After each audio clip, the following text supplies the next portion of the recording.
Las exposiciones del panel parlamentario estarán a cargo del senador Luis Lacalle Pou, el senador Rafael Michelini, senador Pablo Mieres y el senador José Amorín Valle. Con ustedes, el senador Luis Lacalle Pou. Buenas tardes para todos. Darle la bienvenida a nuestra casa.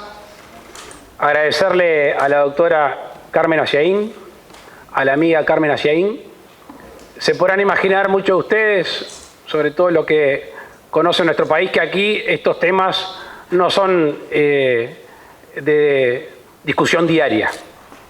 Y por suerte a veces algún factor un poco exógeno que tiene contacto con la política nos pone pausa y nos dice: discutamos las cosas importantes. Dejemos un poco de lado las urgentes y discutamos las cosas importantes. Yo tuve la posibilidad de escuchar a todos los expositores y realmente cuando uno evalúa la profundidad de estos temas se da cuenta que estamos hablando de temas vitales. Con la gente más joven de nuestro partido, nos hemos fijado un índice de excelencia o de suceso de un gobierno. Básicamente ese índice dice que si cuando termina un periodo de gobierno la persona, el individuo es más libre, el gobierno ha sido exitoso. Si cuando termina el gobierno la persona es menos libre, ha fracasado.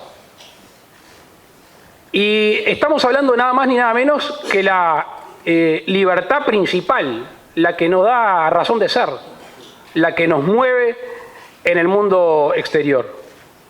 La conciencia, la moral, la ética, muchas veces también la religiosa. Es nuestro ser y de allí nuestras acciones con el mundo externo. Y por eso me veo tentado a compartir las diferencias, virtudes y las virtudes de los distintos derechos. A diferencia del derecho anglosajón, que tiene leyes flexibles de cumplimiento rígido, nosotros muchas veces tenemos leyes rígidas de cumplimiento flexible. Y porque están basados en la buena fe entre las partes. La costumbre, los hechos, lo que se acostumbra a hacer por parte de la sociedad, habla de las costumbres positivas para una sociedad, que han sido aceptadas y la tradición las ha heredado a las nuevas generaciones. Nuestro derecho es el derecho escrito, pero tiene una base en común que es el naturalismo. Nosotros no somos positivistas. No es el Estado ni es el gobierno el que reconoce nuestros derechos. Debe proteger el goce. Y como Carmen no es la primera vez que se aproxima al Parlamento con estos temas, el 28 de abril del 2011, cuando yo era presidente de la Cámara de Diputados, la de enfrente, nos propuso hacer una jornada sobre libertad de conciencia. Interesantísima. Las distintas visiones, las distintas religiones, la cultura. Recuerdo particularmente la exposición, que si alguno tiene un tiempo la puede buscar, del ex ministro de Educación Leonardo Guzmán, profundísima, que ameritó después una editorial en el diario El País que le dio más contenido y que recuerdo que se alegraba mucho de que el Parlamento esté discutiendo estos temas de esencia. Y obviamente influido por Carmen y por algunos de ustedes que visitaron el país hace un tiempo, presentamos un proyecto de ley en el año 2011. Y recuerdo la discusión de la necesidad de la presentación de un texto legal.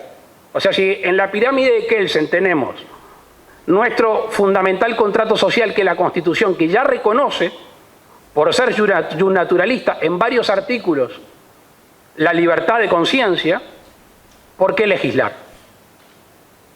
Y en este caso, lo que abunda no daña, y como tuve que sentarme a releer las exposiciones de aquel momento, vaya si la libertad de conciencia no ha cambiado en la esencia, pero sí en el deber de protección. En 6 años el mundo ha cambiado tanto, la presión social, la masificación de la información, la presión de los lobbies, Y muchas veces, lamentablemente, el temor y el miedo en algunos lugares del mundo más nos llama a proteger la libertad de conciencia. Y el correlato, la reacción de la libertad de conciencia es la objeción de conciencia. O sea, si nosotros decimos que hay libertad de conciencia, pero no tenemos mecanismos de práctica de defensa, de nada sirve ese reconocimiento. Y ahí es donde la ley debe necesariamente de intervenir. Y parcialmente el país lo ha reconocido. Parcialmente nuestra legislación, decía recién el último expositor, imperfectamente está protegida, lo ha reconocido. Buscando en algunos textos legales, fíjense que existe en nuestro país el sacrificio de animales, o se permite el sacrificio de animales para determinados ritos religiosos. Existe, en este caso, la objeción de conciencia para eso. Y todos sabemos la tendencia mundial que hay en la protección de los animales y las grandes presiones que existen. Por supuesto que hay temas relativos a la salud, temas relativos a la educación y a los profesionales. Pero faltaba algo, que es la inmediatez en la reacción. Porque si la objeción de conciencia se sustancia en tribunales, capaz que una vez que ya se haya dado la razón o que se haga efectiva la protección carece de sentido, porque ya pasó el momento. Entonces, lo que propone Carmen Aciaín, el habeas, así como existe el habeas corpus, el habeas data, el habeas de conciencia, es ese recurso último que tiene el ciudadano, el individuo, para proteger su libertad, que necesita urgente una decisión, que necesita que su libertad en torno a la sociedad y en torno a determinados deberes sea protegida ahora y ya. Y por eso el agregado que se le hace en el proyecto de ley que presenta en el Senado Carmen nos parece ya no solo mejor, no lo mejora, es necesario. Y como el mundo va a cambiar tanto dentro de 5 años que no sabemos cuáles van a ser las acechanzas, yo creo que este tipo de instrumentos para fortalecer y para hacerlos lo más veloces y eficaces posibles se hacen cada vez más necesarios. Obviamente que tiene un contenido religioso, o las primeras discusiones que se dan son de un contenido religioso. Y muchas veces de un contenido hacia determinadas religiones o en la defensa de determinadas religiones como el catolicismo y el cristianismo. Básicamente los casos más conocidos o sonados están ahí. Pero en nuestro país en el 2014 se dio una discusión en la cual participaron algunos dirigentes políticos a raíz de lo que está sucediendo ya no en el mundo árabe, sino de lo que algunos en nombre de una religión y de una cultura lamentablemente se están arrogando, generan el miedo en el mundo. Hasta aquí llegó la discusión de los ritos y las vestimentas de las prácticas musulmanas. Lo que quiero decir, los que estamos dispuestos a reclamar para nuestra cultura judeocristiana, todo lo que vamos a luchar por este tipo de textos, ¿estamos dispuestos a aceptarlos para otras culturas que nos son ajenas y que lamentablemente unos pocos están haciendo que muchos le tengan temor a determinadas prácticas? Yo sí. Cuando se dio esa discusión en el 2014 y se hablaba del velo musulmán, del hijab, si se podía asistir a la escuela, a la educación pública, yo dije sí, es su religión, es su costumbre y no atenta contra nada principal o vital para nuestra nación. Y esos son los temas que nosotros tenemos que estar dispuestos a discutir y a aceptar. Porque en este mundo interconectado, en este mundo del temor, en este mundo donde las grandes presiones sociales a raíz de las redes generan modernos torquemadas que hacen inquisiciones sociales que lamentablemente cuando la justicia o la ley tiene que fallar ya es tarde, cada vez más tenemos que ser cosmopolitas en todo el sentido de la palabra, la defensa de la libertad del igual, pero sobre todo la defensa de la libertad del distinto. Esa es una práctica histórica en nuestro país. Obviamente un país no tan cosmopolita, un país más de aldea, de todos conocidos, de prácticas no tan diversas. Pero como el mundo se ha convertido en una villa, se ha convertido en un pañuelo, esas causas que se generan en otro lugar del planeta enseguida generan reacciones aquí en el barrio.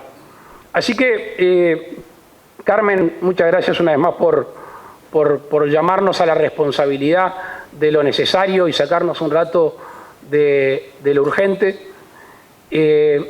Wilson Ferreira decía una frase que obviamente no voy a citar textualmente, pero en un congreso que tuve hace poco tiempo se me ocurrió hablar de la libertad en círculos concéntricos, partiendo del individuo en su entorno con la comunidad, el país en el concierto internacional, y no confundir lo que muchas veces se hace, la libertad del individuo con el individualismo.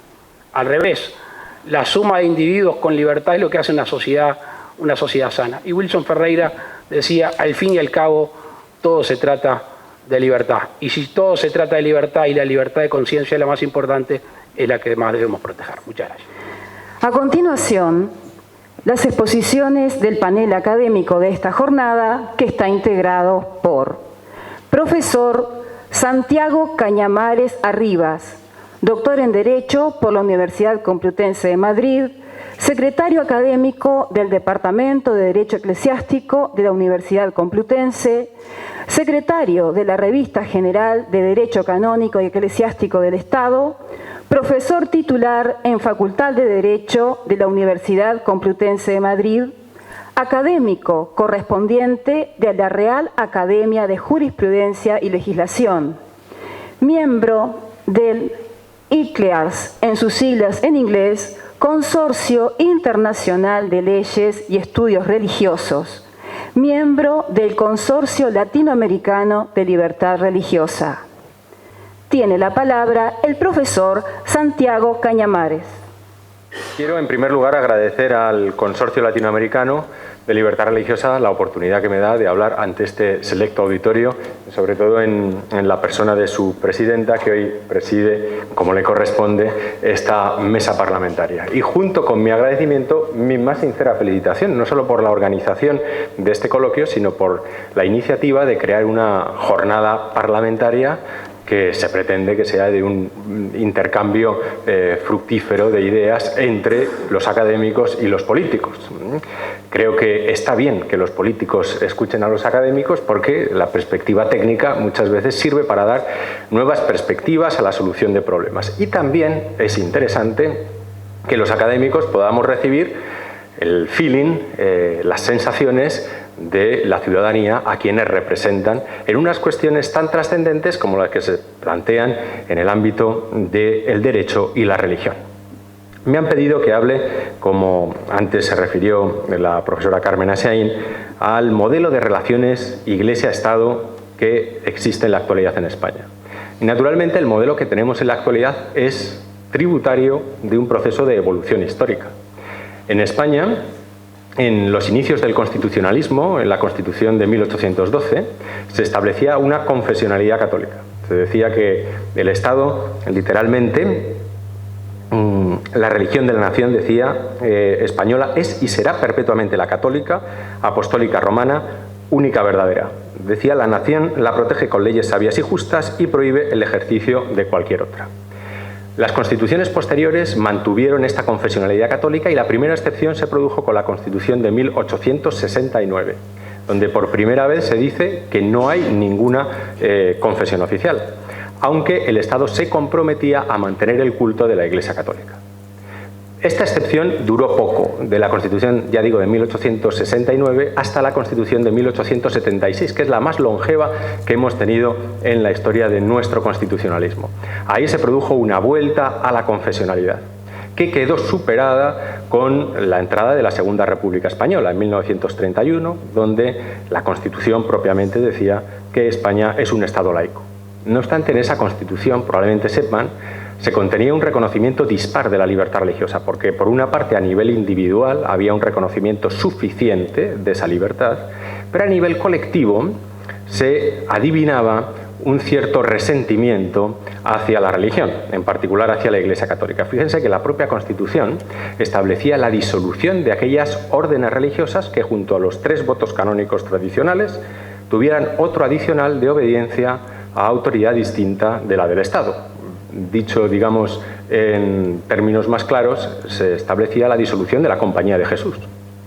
Y al mismo tiempo se decía que el resto de órdenes y congregaciones religiosas tenían prohibido el ejercicio de la enseñanza, de la industria, del comercio, etc. Por lo tanto, ya se ve que aunque se pretendía establecer un modelo laico de relaciones Iglesia-Estado, se pasaron de frenada, si me permiten ustedes la expresión.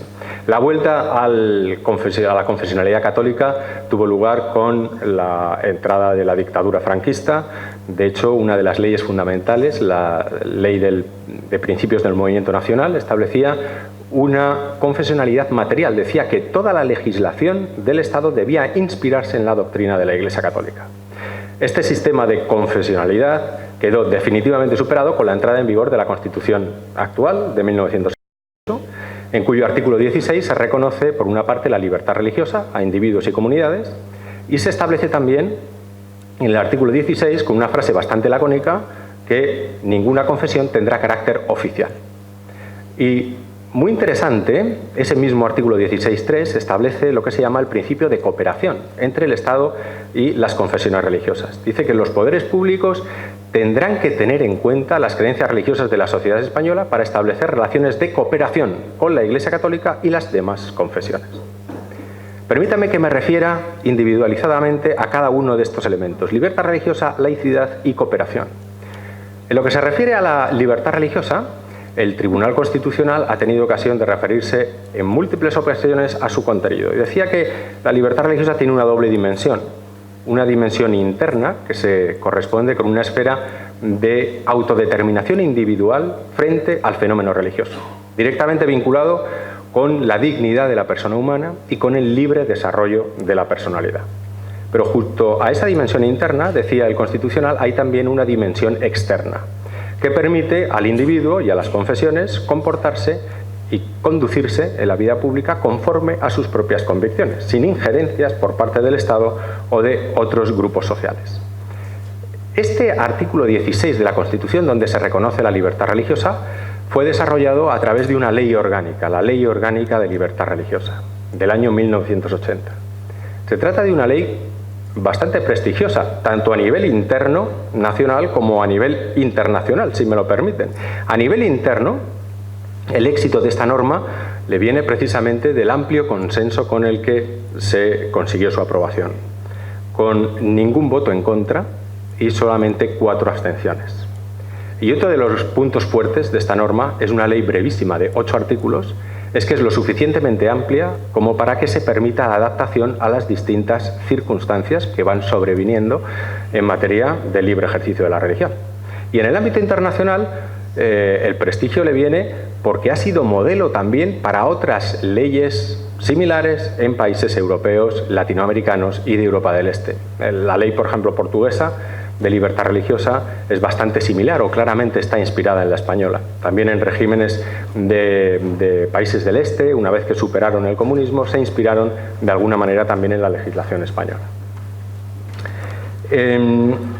Lo que se refiere a la aportación más trascendental de esta ley orgánica no está tanto en la regulación, digamos, del ejercicio individual de la libertad religiosa, porque eso ya venía, en cierta manera, condicionado por la vinculación de España a los textos internacionales de protección de derechos humanos, básicamente a los textos de la ONU, al Convenio Europeo de Derechos Humanos. Por lo tanto, el régimen, las condiciones de ejercicio, el contenido, el límite de la libertad religiosa en España se corresponde plenamente al establecido en estos textos. Por lo tanto, la aportación más trascendente tiene que ver con la llamada libertad religiosa colectiva, o sea, la de las confesiones religiosas. Esta ley orgánica lo que hace es atribuirles una personalidad jurídica específica, la de confesión religiosa, distinta, digamos, de otras personalidades jurídicas propias del derecho común, como puede ser una asociación o una fundación.